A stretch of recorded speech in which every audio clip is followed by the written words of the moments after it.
MPPSC 2020 में हमारी कैसी तैयारी होनी चाहिए, इसके लिए ये वीडियो हमने यहाँ रखा है। तो हम इसमें से कुछ चीज़ें आज जो देखने वाले वो हैं, सबसे पहले आपका सिलेबस कैसा रहेगा 2020 का, MPPSC 2020 का।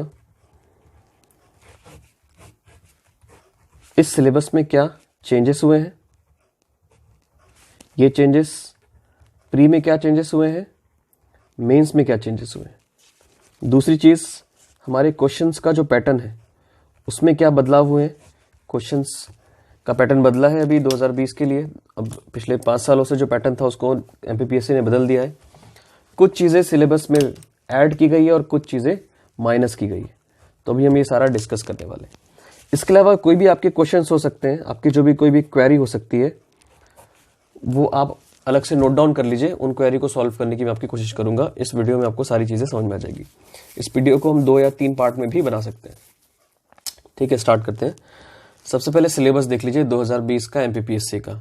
ये MPPSC की ऑफिशियल वेबसाइट जो है उसमें आपको मिल जाएगा इजीली। मैं लिंक आपको नीचे डिस्क्रिप्शन में प्रोवाइड कर दूंगा। ये आपका सिलेबस है MPPSC प्रीलिम्स का 2020 का। सबसे पहले टॉपिक से स्टार्ट करते हैं, history, culture and literature of Madhya Pradesh. इसमें पहला टॉपिक दिया हुआ है, सब पॉइंट दिया हुआ है, major events and major dynasties of history of MP, contribution of Madhya Pradesh in freedom movement. ये 2 जो टॉपिक है आपका, ये हिस्ट्री है। नेक्स्ट है आपका major arts and sculpture of Madhya Pradesh, tribes, dialects, festival, folk music art, folk literature of MP। ये आपका सेकंड पॉइंट है which includes literature, right. Next is important literature of Madhya Pradesh and their literature. Next is religious and tourist places of MP, ये भी culture का part है। और tribal personality, ये personality भी कल्चर का पार्ट है। इसको आप डिटेल में समझ लीजिए। Major events and major dynasties of history of MP, तो ये डायनेस्टीज वर्ड जो यूज किया गया है इसके अंदर कौन सी डायनेस्टी आती है। अगर हम स्टार्ट करते हैं, मराठा कन्फेडरेंसी में हमारे यहाँ होलकर डायनेस्टी है और सिंधियाज है। ये आपको 2 पढ़ना रहेगा। इसके अलावा आपके पास परमार, जो राजपूत किंगडम का पार्ट है। राजपूत सारे किंगडम्स आपको पढ़ने पड़ेंगे, जिसमें चंदेलाज आ जाएंगे, परमार आ जाएंगे, कलचुरीज आ जाएंगे, राइट। फिर आगे जाके थोड़ा सा और आगे टाइम बढ़ेगा तो फिर हमारे पास बुंदेलखंड का जैसे बुंदेलाज है। फिर ट्राइबल किंग में गोंड किंगडम है, ये आपको पढ़ना पड़ेगा। तो ये सारे जो किंगडम्स है, डायनेस्टीज हैं, आपको पढ़नी पड़ेगी। कल्चरल लिख दिया मैंने, right. Next is major events. तो इवेंट्स में क्या है, ये दोनों इस टॉपिक को एक साथ समझ लीजिए। Major events and contribution of Madhya Pradesh in freedom movement. तो इसको आप प्लेसेस वाइज इजीली ट्रेवर्स करके पढ़ सकते हैं और टाइमलाइन के हिसाब से भी याद कर सकते हैं। फेमस क्वेश्चन है इसमें से, जैसे झंडा सत्याग्रह, इस पे क्वेश्चन बनता है। नमक सत्याग्रह है, उसका MP में क्या स्टेटस था, इस पे क्वेश्चन बनते हैं। नेक्स्ट है, इसमें ये क्वेश्चन बनते हैं कि 1857 की important personality in places MP में कहाँ कौन सी थी। इस पे क्वेश्चन प्रीलिम्स में आपका डायरेक्ट आ सकता है। नेक्स्ट जो आपका पार्ट है that is culture of MP। इसको देखते हैं हम। कल्चर वाले पार्ट में देखेंगे, पहला लिखा है major arts and sculpture of Madhya Pradesh. तो MP में कौन सी आर्ट पाई जाती है, स्कल्पचर पाए जाते हैं। तो इसमें आप कई सारी आर्ट्स के बारे में देखेंगे, जैसे पेंटिंग्स, कहाँ की कौन सी पेंटिंग फेमस है, कहाँ से कौन से आर्टिफैक्ट्स फेमस हैं, ये आपको देखना पड़ेगा। Next is major tribes and dialects, बोलियाँ। ट्राइब में आप देखेंगे MP में 3 मेजर ट्राइब है जो पिछड़ी जनजाति कहा जाता है, इंग्लिश में कहा जाता है पर्टिकुलरली वल्नरेबल ट्राइबल ग्रुप्स कहा जाता है, उनके बारे में पढ़ना पड़ेगा। 46 से ज़्यादा ट्राइब है MP के अंदर, इनके बारे में कुछ ट्राइब में स्पेसिफिक चीज़ें आपको पढ़नी पड़ती हैं। और बोलियाँ जो है वो ये इजी टॉपिक है, थोड़ा सा डायलेक्ट तो ठीक है, ट्राइब्स में आपको डिटेल में पढ़ना पड़ता है। फिर जो मेजर फेस्टिवल्स है, तो फेस्टिवल्स कौन से MP के, एक तो आपके ट्राइबल रिलेटेड फेस्टिवल्स हो सकते हैं, एक नॉर्मल कल्चरल फेस्टिवल्स हो सकते हैं जो कई समय पुराने ज़माने से चले आ रहे हैं, और एक फेस्टिवल होता है जो मॉडर्न डे फेस्टिवल है, जो गवर्नमेंट मनाती है और चीज़ें उसको प्रमोट करती है हमारे यहाँ के कल्चर को। फिर है folk music, folk art, folk literature. तो ये आप अगर एरिया वाइज पढ़ेंगे तो बहुत बढ़िया रहेगा। जैसे निमाड़ का कौन सा फोक म्यूजिक है, मालवा का कौन सा म्यूजिक है, मालवा की कौन सी पेंटिंग है, ये सारी चीज़ें अगर आप एरिया वाइज पढ़ते हैं तो आपको बहुत बढ़िया तरीके से तैयारी हो जाती है। नेक्स्ट है कल्चर के अंदर ही रिलीजियस एंड टूरिस्ट प्लेसेस। तो इसमें सबसे पहला आपका आता है यूनेस्को वर्ल्ड हेरिटेज साइट्स। तो यूनेस्को की 3 साइट्स हैं MP में, पहली खजुराहो, उसके बाद सांची और भीमबेटका। तो अगर हमको सबसे पहले तो इनके ईयर आपको पता होने चाहिए कि कौन से क्या ईयर में ये इनको डिक्लेयर किया गया है। इसके बाद इन साइट्स का एक्सकेवेशन कब हुआ था, देन इन साइट्स के बारे में आसपास क्या चीज़ें हैं, अभी कोई फेस्टिवल होता है, कोई अवार्ड दिया जाता है, कौन सा इंस्टीट्यूशन फेस्टिवल कराता है, ये सारी चीज़ें हमको देखनी है इसके अंदर, कब इनको बनाया गया था, ये सारी चीज़ें रहेगी। फिर आप इस सारी जो टूरिस्ट प्लेसेस हैं इनको आप सिटी वाइज ट्रैवर्स करिए, तो ये आपको बढ़िया तरीके से हो जाएगा। ट्राइबल पर्सनैलिटीज़, ये नया टॉपिक लग रहा है मुझे जो आपको ऐड किया गया है सिलेबस के अंदर, तो ये आप थोड़ा सा देख लीजिएगा कि एमपी की कौन सी ट्राइबल पर्सनैलिटीज़ है। सबसे पुरानी और सबसे फेमस पर्सनैलिटी है वो पेमा फाल्या है, उनके बारे में पूछा जा चुका है पहले भी। अगला टॉपिक है हिस्ट्री ऑफ इंडिया। इसमें लिखा हुआ है major features, events, their administrative, social, economic system of ancient and medieval India. ठीक है। Then social and religious reform movements in 19th century, Indian independence struggle and Indian national movement for freedom, integration reorganisation of India after independence. इसको सब समझ सकते हैं कि ये जो आपका है ये टॉपिक है आपका एंशिएंट और मेडिवल, तो ये तो आपको करना ही करना है। उसके बाद ये है रेनेसा, इंडियन रेनेसा को अलग से लिखा गया इन्होंने। नेक्स्ट है आपका फ्रीडम मूवमेंट, तो ये मॉडर्न के बारे में कहा गया है। ठीक, तो जो आपका जनरल तरीका होता है प्रीलिम्स में हिस्ट्री पढ़ने का, वही तरीका आपको फॉलो करना है, कोई स्पेसिफिक चीज़ें है नहीं, सारी चीज़ें कॉमन है। Integration and reorganisation of India after independence ये कहा गया है, तो इन्होंने कहा है 1947 के बाद से 1947 के बाद से कौन सी कमेटी बनी है, और उन कमेटी के रिपोर्ट के हिसाब से, जैसे फजल अली कमेटी है उसके हिसाब से जितने स्टेट्स बने, यूटीज बने, और आगे जाके धीरे धीरे करके कौन से नए स्टेट्स बनते गए, कब किसको स्टेटहुड मिला है, राइट। तो इस पे क्वेश्चन आपके पूछे जा सकते हैं। नेक्स्ट टॉपिक है आपका ज्योग्राफी ऑफ मध्य प्रदेश। तो एमपी स्पेसिफिक ज्योग्राफी, जिसमें forest produced, wild life, river, mountain ranges of Madhya Pradesh, very good. Climate of MP, natural and mineral resources of Madhya Pradesh, transport, irrigation, electrical projects, agriculture, animal husbandry, agriculture based industries, agro based industries etcetera. इसको traverse कर लेते हैं। पहली चीज है forest के बारे में है कि सबसे पहले आपको तो फॉरेस्ट की रिपोर्ट पढ़नी है। इंडियन स्टेट फॉरेस्ट रिपोर्ट 2019, ये भी रिसेंटली दिसंबर में आई है, इसको आप डिटेल में पढ़ेंगे। इसमें एमपी का क्या कंट्रीब्यूशन है, एमपी में सबसे ज्यादा फॉरेस्ट है, आपको फॉरेस्ट कवर ध्यान देना है, फॉरेस्ट एरिया ध्यान देना है, दो चीज आपको ध्यान देनी है। फिर जब फॉरेस्ट की डिटेल पढ़ेंगे तो परसेंटेज वाइज कौन से जिले में सबसे ज्यादा फॉरेस्ट कवर है, सबसे कम कहाँ है, फॉरेस्ट के डिवीजन कौन से हैं, सबसे बड़ा डिवीजन कौन सा है, छोटा डिवीजन कौन सा है, फॉरेस्ट सर्कल जो 16 है हमारे, उसमें सबसे बड़ा कौन सा है, छोटा कौन सा है। फिर फॉरेस्ट प्रोड्यूस, यानी फॉरेस्ट के से प्रोडक्शन क्या निकलता है, तो इसमें बेसिकली माइनर प्रोडक्शन होता है फॉरेस्ट से, माइनर फॉरेस्ट प्रोड्यूस कहते हैं इसको। माइनर फॉरेस्ट प्रोड्यूस के अंदर जो भी जड़ी बूटियां मिलती है, शहद मिलता है, बहुत सारी चीजें फॉरेस्ट से मिलती है, बेरीज बहुत सारे टाइप के मिलते हैं, तो उसके लिए क्या प्रावधान है। वाइल्ड लाइफ की बात करेंगे तो वाइल्ड लाइफ और ये सारा जो टॉपिक है इसके अंदर आपके आ जाएंगे नेशनल पार्क, सेंचुरीज और बायोस्फीयर रिजर्व, ये सारे टॉपिक आप साथ में पढ़ेंगे। तो वाइल्ड लाइफ जब आप पढ़ेंगे तो ये तो पढ़ना ही है आपको, तो ये आपका हो जाएगा नेशनल पार्क, ये इंपॉर्टेंट टॉपिक है, national park, sanctuary, biosphere reserve. Next is rivers, तो रिवर्स एमपी में सबसे ज्यादा रिवर्स है इंडिया में, एमपी में ही मिलती है, 200 से ज्यादा नदियां है एमपी के अंदर। फिर माउंटेन रेंजेस कैसे, 2019 में क्वेश्चन भी आया था सिलेक्टेड एक, तो माउंटेन रेंज कौन सी रेंज की इंपॉर्टेंट पीक है, इनकी लोकेशन क्या है, कौन से जिले में ये है, ये आपको ध्यान देना रहेगा। रेंजेस हो गया।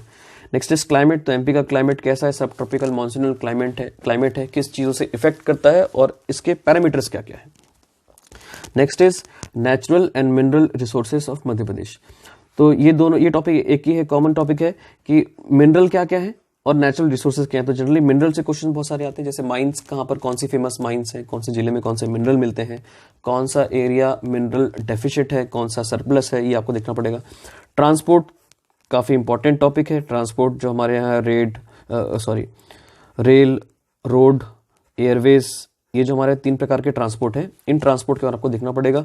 तो रोडवेज में नेशनल हाईवे कहाँ से क्या गुजरते हैं, कौन सी सिटी से कौन सा नेशनल हाईवे गुजरता है, कौन सा नहीं गुजरता है, ये आपको देखना रहेगा। रेलवेज और एयरवेज इजी है। Next is irrigation and electrical projects, तो जब रिवर पढ़ेंगे आप तो रिवर के साथ इस टॉपिक को ऐड करके आप पढ़ सकते हैं। इसमें आप देखेंगे कि एमपी में कहाँ कहाँ हाइडल प्रोजेक्ट्स चल रहे हैं, तो भाई हाइडल प्रोजेक्ट्स में स्मॉल हाइड्रो और बिग हाइड्रो कौन से हाइडल प्रोजेक्ट हैं, कौन से रिवर में है, नर्मदा रिवर में कौन से हाइडल प्रोजेक्ट, उनकी कैपेसिटी क्या है, कब से बने हैं, किसकी मदद से बने हैं, इनका डिस्ट्रीब्यूशन क्या है। जैसे सरदार सरोवर प्रोजेक्ट की बात करते हैं, 1450 मेगावाट इसका टोटल प्रोडक्शन है। इसमें से एमपी को कितना मिलता है, 57% मिलता है, राइट। तो इस प्रकार के आप सारे प्रोजेक्ट्स को एक बार ट्रैवर्स कर लेंगे तो आपका बढ़िया टॉपिक हो जाएगा। नेक्स्ट इज एग्रीकल्चर, काफी बड़ा टॉपिक है एग्रीकल्चर। एग्रीकल्चर जो है उसमें आपको देखना पड़ेगा कि एमपी में एग्रीकल्चर के क्या स्टेटस है। तो 2012 के बाद अभी रिसेंटली 2019-20 में एग्रीकल्चर का सेंसस आया है। तो ये आपको देखना रहेगा कि इसमें क्या डेटा है। एनिमल हस्बेंड्री इसमें दिया गया है और एग्रोबेस इंडस्ट्री दी गई है। तो एग्रोबेस इंडस्ट्री पढ़ेंगे तो फूड पार्क कहाँ है एमपी में, ये आपको देखना रहेगा। ये सारी चीज़ें आप कवर से कर सकते हैं। एग्रीकल्चर में थोड़ा डेटा पार्ट है, इसको ध्यान से देखिएगा। हम हाईएस्ट प्रोड्यूसर किस चीज़ के, हम चने के सबसे ज़्यादा प्रोड्यूसर हैं। कभी कभी हम गेहूं के हाईएस्ट रहते हैं, बाकी मैक्सिमम टाइम यूपी रहता है। हमें कृषि कर्मन अवार्ड कितनी बार मिल चुका है। एनिमल हस्बेंड्री की बात करेंगे तो लाइफ स्टॉक का क्या स्टेटस है हमारे यहाँ, डेयरी का क्या स्टेटस है, एग क्या क्या स्टेटस है, मिल्क प्रोडक्शन कितना होता है, कौन से एरिया में होता है। नदर्न पार्ट ऑफ एमपी में ज़्यादा मिल्क प्रोडक्शन होता है। कौन से जिले हैं उनको किस उपनाम से बुलाया जाता है, उनके अलग अलग प्रकार के नाम क्या क्या है, ये सारी चीज़ आपको देखनी पड़ेगी। एग्रोबेस इंडस्ट्रीज में आप देखेंगे कि हमारे यहाँ मार्केटिंग का सिस्टम क्या है, कोऑपरेटिव सिस्टम किस तरह से एग्रीकल्चर के साथ काम करता है। तो सारी चीज़ आपकी प्रीलिम्स में हो जाएगी। नेक्स्ट है आपका topic geography of world and India. अब सबसे अच्छी बात मुझे इस सिलेबस में लगी है, सब कुछ प्रॉपरली एक्सप्लिसिटली मेंशन कर दिया गया कि किस टॉपिक को कितना पढ़ना है, उन टॉपिक को अच्छे से लिख दिया गया है। तो ये बहुत अच्छी बात है। पहला है फिजिकल ज्योग्राफी। तो फिजिकल ज्योग्राफी की बात करेंगे तो physical features and natural region, ठीक है। Natural resources, forest, mineral resource, water, agriculture, wild life, national park, sanctuary, safari. देखिए इसमें इंडिया लिखा हुआ है और वर्ल्ड लिखा हुआ है, तो हमें ध्यान से ये सारी चीज़ें इंडिया और वर्ल्ड दोनों की कंटेक्स्ट में पढ़नी है। नेक्स्ट है सोशल ज्योग्राफी, यानी आपको सेंसस का डेटा है वो पढ़ना पड़ेगा। सेंसस में सबसे ज़्यादा, सबसे कम, ये सब चीज़ें आपको ध्यान देनी रहती है। और population growth, age, sex ratio, जब सेक्स रेशियो तो चाइल्ड सेक्स रेशियो भी देखना पड़ेगा, literacy rate, male female, urban rural, ये आपको देखना पड़ेगा। इकोनॉमिक ज्योग्राफी जिसके अंदर आपको natural human resources, industry, modes of transport etcetera देखना पड़ेगा। Continent, countries, ocean, river, mountains of the world, easy topics हैं, हो जाएंगे, बस बार बार पढ़ना रहता है, तो आपको याद करने वाले टॉपिक्स हैं ये। नेक्स्ट इज ये आता है आपका पॉलिटी। एमपी की पॉलिटी में क्या क्या टॉपिक दिए हुए हैं ये देखते हैं।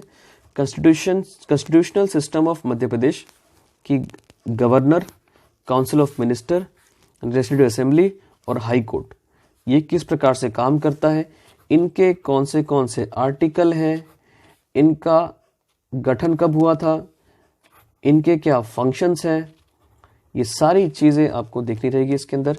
फर्स्ट कौन थे, रिसेंट कौन है, कौन से इंपॉर्टेंट है, तो इस प्रकार के क्वेश्चन आपसे बनेंगे। फिर है पंचायती राज, इसका वेटेज इस बार काफ़ी रहा 2019 के पेपर में, तो पंचायती राज को आप बहुत ध्यान से पढ़ेंगे कि पंचायती राज एमपी में कौन सी समिति से आया था, कब आया था, ये सारी चीज़ें आपको दिखनी रहेगी, हो जाएगा।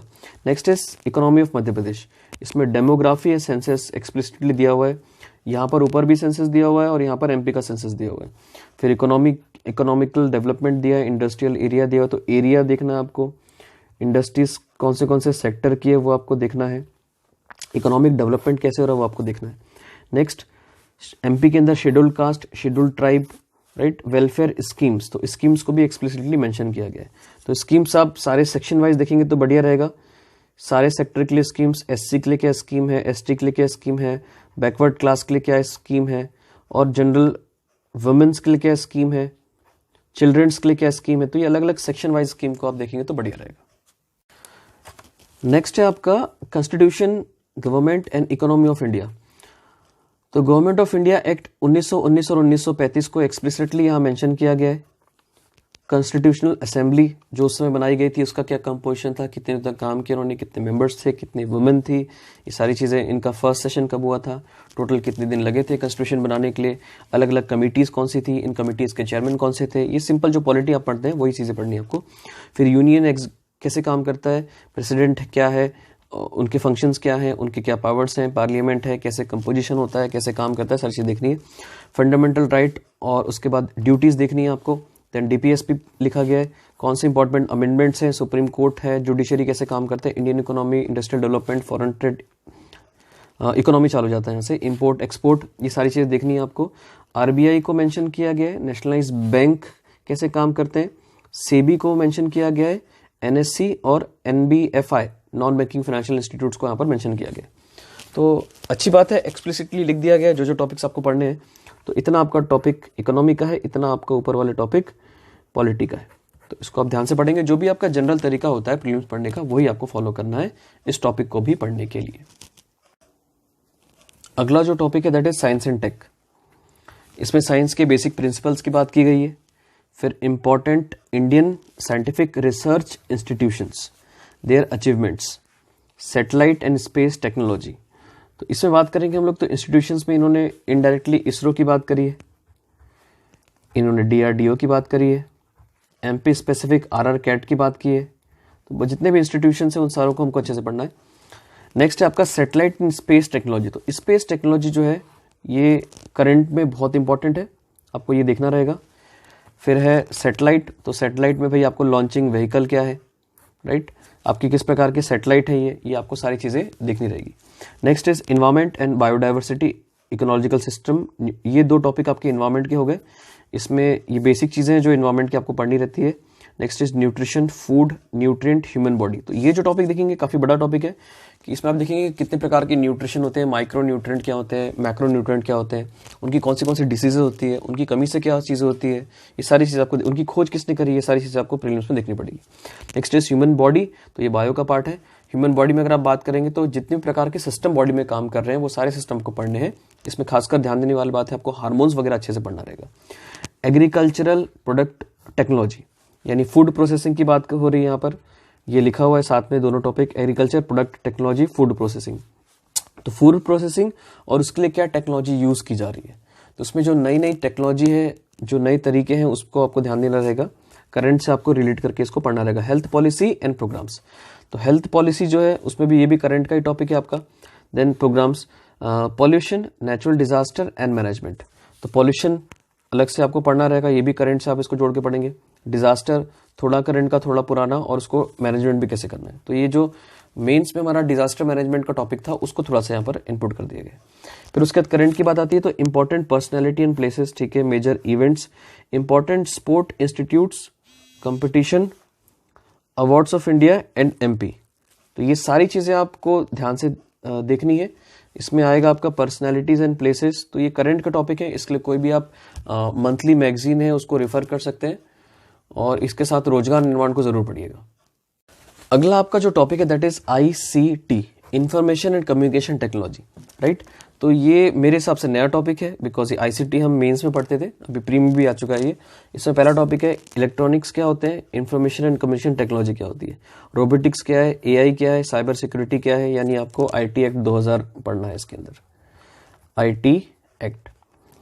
नेक्स्ट आपका E-गवर्नेंस क्या है, तो E-गवर्नेंस पढ़ना। ये सारी चीजें आप करंट से ऐड करके पढ़ेंगे, जिसमें आप गवर्नमेंट की स्कीम कैसे, ICT के लिए क्या काम क्या हो रहा है, MP ऑनलाइन के फंक्शन क्या है, जितने भी प्रकार के सेंटर्स है, जितने भी प्रकार के गवर्नमेंट की एजेंसी से वो कैसे काम कर रही है, कितने पोर्टल्स काम कर रहे हैं MP में, CSC क्या होता है ये आपको देखना रहेगा। उसके बाद आपको रोबोटिक्स दिया हुआ है, AI दिया हुआ है। तो ये काफ़ी ब्रॉड टॉपिक है, बहुत सारे टर्म्स हैं आपको यूज़ करने पड़ेंगे इसमें। नेटवर्क के तरीके क्या होते हैं, internet and social networking sites दिए। तो आपको एक बार ये टॉपिक करंट से रिलेट करके देखना पड़ेगा, तो हो जाएगा। इजी टॉपिक है, न्यूज़ में चलता रहता है। और जो लास्ट टॉपिक है, जो एक बड़ा टॉपिक ऐड किया गया है प्रीलिम्स के सिलेबस में, वो है आपका जितनी भी बॉडीज़ है, like national and regional constitutional and statutory bodies, जिसके अंदर इलेक्शन कमीशन है। तो इसमें ये सारी चीज़ें आपको पढ़नी है। इसमें क्या पढ़ना रहेगा, सबसे पहले ये बॉडी या तो कॉन्स्टिट्यूशनल है कि स्टैच्यूटरी, कौन सी बॉडी किस प्रकार की। दूसरा, इन बॉडी का फॉर्मेशन कब हुआ था, व्हेन दे वर फॉर्म्ड। इसके बाद इनका कंपोजिशन क्या होता है, राइट, मेंबर कितने हैं यहाँ पर, चेयरपर्सन है, चेयरपर्सन का अपॉइंटमेंट कैसे किया जाता है, कौन से आर्टिकल रिलेटेड है इस बॉडी से, फर्स्ट चेयरपर्सन कौन थे, करंट में चेयरपर्सन कौन है, ये आपको देखना पड़ेगा। कुछ स्पेसिफिक फीचर्स, कौन से सबसे ज़्यादा टेन्योर रहा है, ये चेयरपर्सन आपको देखना रहेगा। तो ये सारी लिस्ट आपको निकालनी रहेगी। इसमें से कुछ बॉडीज उसको मैं हाईलाइट करता हूँ जो बहुत इंपॉर्टेंट है, जैसे ECI election commission, state election commission, UPSC MPPSC। फिर है कैग, इस साल एक क्वेश्चन कैग से आया था, NITI Aayog, women commission, human right commission. तो यहाँ तक अगर आप देखेंगे नीति आयोग तक, तो यहाँ तक आपको ये सारी डिटेल में पढ़ना है। लेकिन इसके बाद थोड़ा सा आप अगर आप चेयरपर्सन की बात करेंगे तो करंट और फर्स्टली ध्यान रखिएगा यहाँ से। इसके पहले आपको सारे इनके जितने भी चेयरपर्सन रह चुके हैं सारे आपको एक बार देखना पड़ेगा, याद करना रहेगा। नेक्स्ट है पढ़ने का तरीका, यही रहेगा आपका जो मैंने आपको बताया। तो भाई पेपर 1 जो होने वाला है आपका एमपीपीएससी प्रीलिम्स का, इसकी हम डिटेल यहाँ पर देख चुके हैं। अब आपके क्वेश्चंस क्या क्या हो सकते हैं। पहला क्वेरी आपकी हो सकती है कि कितना टाइम देना है आपको इस सिलेबस को पढ़ने के लिए। दूसरा तरीका रहेगा कि मेंस और प्री को बैलेंस कैसे किया जाए।